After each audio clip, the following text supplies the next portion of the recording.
if you want your duck back, then you have to give us this piece of uniform, or else some harm will befall the duck.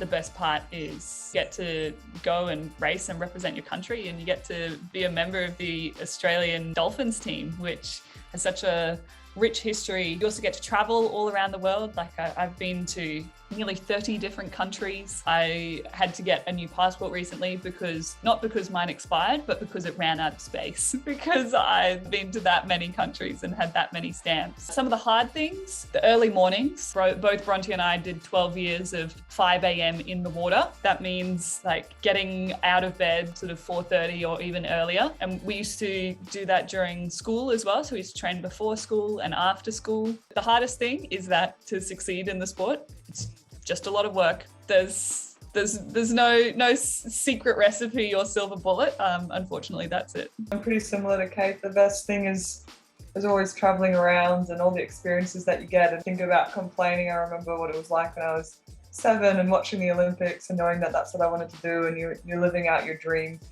when you're standing behind the blocks. It doesn't always feel like that when you're training and you're in the middle of the grind, and you wake up at 4:30 on a cold winter's morning and it's still dark outside, and you have to go get in a pool and the heaters are broken and the pool's cold. There's some definite low points, but it's all worth it in the end.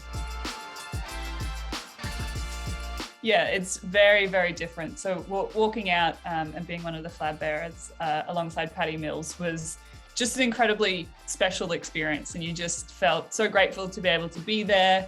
That the games were on, especially with everything that's going on all around the world. So walking out, I felt more excited than I was nervous. And I also knew that our one job was to, at the beginning when the cameras were on us, to wave the flag nicely. And then all we had to do was like walk from one end of the stadium to the other. And that was it.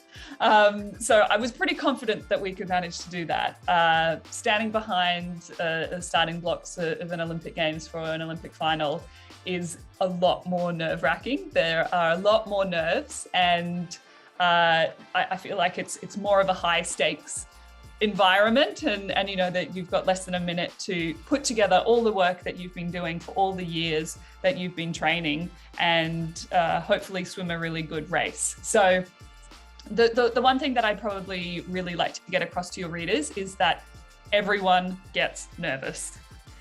No one stands behind the starting block feeling completely fine. We are all so nervous that we're probably feeling terrified. You know, my hands start to shake, and I can feel my heart racing, and we talk about those butterflies in your stomach, and you can feel all of that. And you just have to remind yourself that this is normal. It's just a part of racing, and try and make sure that you enjoy it as much as possible.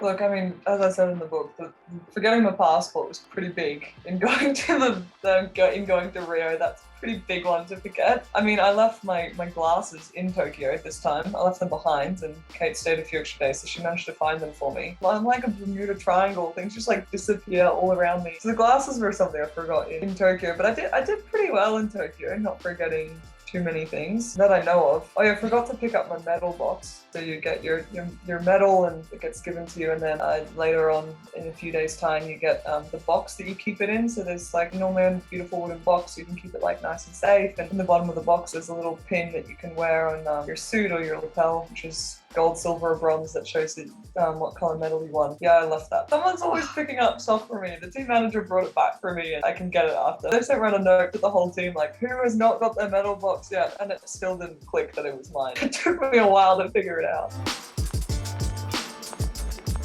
Well, one year, so in our ice bar, which sit next to the warm-up pool, we always have little rubber ducks in them.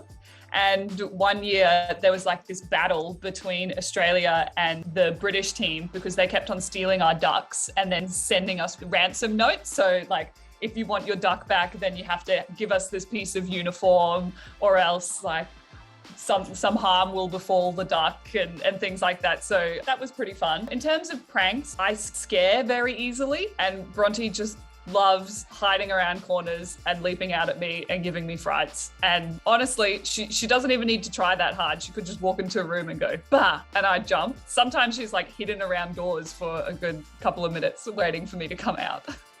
I'm normally the person doing the prank rather than the other way around. So prank's not really Cate's things, but honestly, I don't think there's anything funnier than a good scaring prank. It's always funny. Why is it? It's always funny to make someone jump. I don't know why, but it is very easy with Cate. I do it at least once a week. Sometimes without trying. Sometimes not even on purpose, but lots of the time it is.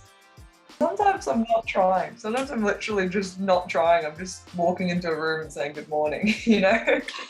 Hey K-Zoners, thanks for watching this video. If you want to check out more from the K-Zone team, remember to like this video and subscribe to the channel. K-Zone you later!